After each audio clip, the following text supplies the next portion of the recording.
Falagountou, commune rurale située à 56 km de Dori, le chef-lieu de la région du Sahel. Avec une superficie de 603 km², Falagountou est la plus petite des 6 communes que compte la province du Séno.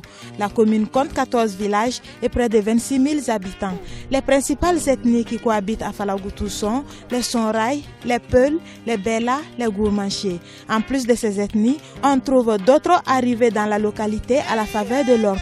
Depuis juin 2016, c'est cet homme, Saïdou Maïga, qui préside à la destinée de la commune de Falagountou. Ancien député, puis ministre de l'Environnement sous la transition, ce fiscaliste de formation est également membre de la commission constitutionnelle installée le 29 septembre 2016 et qui a pour tâche d'élaborer le projet de la nouvelle constitution du Burkina Faso. Fils de la localité, Saïdou Maïga, à la tête d'une équipe de 29 membres, dispose donc de 5 ans pour faire rayonner une commune dont le seul nom a longtemps évoqué l'enfer sur terre. Pour ce faire, les défis à relever sont multiples et variés. C'est pour cela que les autorités de la commune de Falagountou auront besoin de toute l'aide disponible, notamment celle du comité communal de jumelage de Falagountou, présidé par le dynamique Abdourahmane Maïga. La route du développement passe par le développement de la route, a dit le professeur Prudhomme. Cette citation, Saïdou Maïga l'a faite sienne, car doter Falagountou en voie d'accès digne de ce nom figure en bonne place dans ses priorités. Ceci en raison du mauvais état des principales voies d'accès à la commune. En effet, la route départementale numéro 12 reliant Dori à Falagountou devient impraticable en période hivernale. Cette route, c'est comme si on n'avait pas de route, surtout quand vient l'hivernage, que ce soit à pied, à vélo, à moto ou même en voiture. Personne ne peut dire que Falagountou a une route. Pourtant, c'est par cette voie que les camions vont jusqu'à Ouagadougou pour amener les vivres dont dépendent les populations de Falagountou. Donc notre souhait, c'est de voir cette route réparée.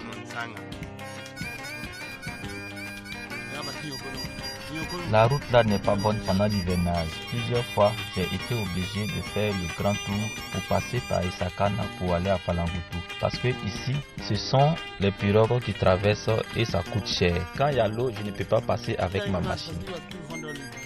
D'où la nécessité d'ériger un pont pour faciliter la circulation des biens et des personnes. Ici, on appelle cet endroit justement abusivement le pont de Sambonaï. Mais ce n'est pas le pont de Sambonaï. Sambonaï même est à près d'une dizaine de kilomètres avant ici. C'est plutôt Nendou, pour ceux qui s'y connaissent.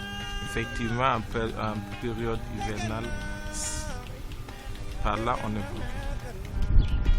Avec quelques millimètres d'eau, on ne peut plus passer. Voilà.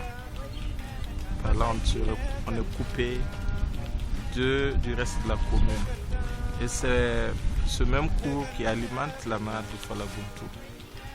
Donc à la rentrée de Falagountou, en passant par Isakana aussi, on est bloqué. Forcément, donc il faudrait trouver une solution. On s'est dit en faisant un pont là, on pourrait désenclaver déjà la commune.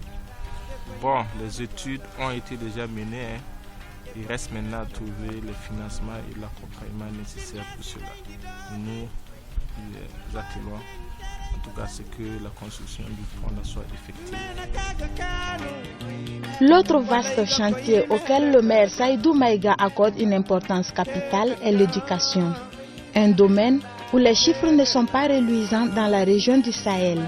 Le taux brut de scolarisation est de 49,8% contre une moyenne nationale de 83%. Un vaste chantier donc, auquel le maire de la commune de Falagountou a déjà commencé à s'attaquer. C'est une dure réalité, un constat qui nous fait tous mal au cœur. Mais ce que nous avons déjà posé comme petits actes, c'est de mobiliser tout le conseil municipal pour l'éducation des enfants, pour l'inscription des enfants à l'école dès la rentrée. Au cours de la rentrée passée, en octobre, septembre, octobre, nous avons fait le tour des villages où il n'y avait pas eu assez d'inscrits à l'école. Nous avons tenu des assemblées générales avec les populations. Et croyez-moi, on est passé de On a multiplié les inscrits souvent par 10. Ensuite, nous nous sommes dit, pour réussir l'instruction ou l'éducation des enfants, il faut l'implication des enseignants, des encadreurs pédagogiques. Et nous sommes en concertation avec eux. Nous avons décidé, par exemple, pour le budget 2017, de budgétiser 2 millions de francs au titre des prix d'excellence. Nous avons décidé de budgétiser dans le budget 2017 la prise en charge du coût des activités d'encadrement pédagogique. Donc, c'est des actes comme ça, nous pensons qu'ils peuvent participer, en tout cas améliorer l'éducation des enfants.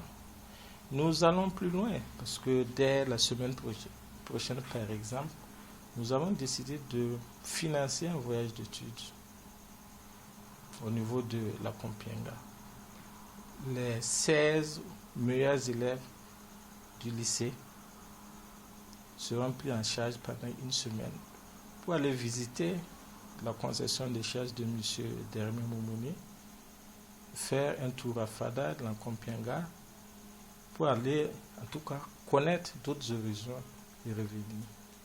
Nous pensons que ce genre d'actes peuvent participer à améliorer, en tout cas, la situation.